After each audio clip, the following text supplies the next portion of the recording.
যাক আলহামদুলিল্লাহ।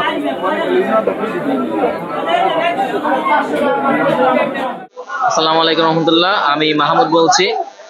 মোটামুটি আমরা টিম গঠন করি শুক্রবার দিন থেকে। আমাদের ওই দিন থেকে আমাদের কার্যক্রম চলমান। আমাদের একটা অ্যামাউন্ট, আমাদের টার্গেট ছিল প্রায় 5 লক্ষ টাকার মতো। আমাদের গতকালকে পর্যন্ত 3.5 লক্ষ টাকা আলহামদুলিল্লাহ কালেকশন হয়েছে। এখন আজকে এবং কালকের ভিতরে আমাদের টার্গেট হলো যে সমস্ত গলাচিপার বিত্তশালীরা আছে, ব্যবসায়ী এবং বিভিন্নভাবে যারা আর্থিকভাবে সচ্ছল আছে, তাদের নিকট আমরা এখন দেখা করছি। এবং এই মুহূর্তে আমরা বাজারে রবিউল ভাইয়ের কাছে আসছি এবং আলহামদুলিল্লাহ তিনি একটা হেলদি ফিগার আমাদেরকে এইমাত্র আমাদের হাতে তুলে দিয়েছে। আমরা আশা করব রবিউল ভাই পরবর্তীতেও আমাদের কাছে থাকবে, পাশে থাকবে। এটা দিচ্ছি আজকে আমার বাংলাদেশে যে পরিচিত যে অবস্থা, আমার ভাইরা অনেকে না খাইয়ে রয়েছে, তাদের ঘর বাড়ি তলাই গেছে। এই কারণে আমার মন থেকে যে হিসাব আমার যেটা ছিল, যেটা দেওয়ার, কিন্তু সেটা আমি পারি নাই।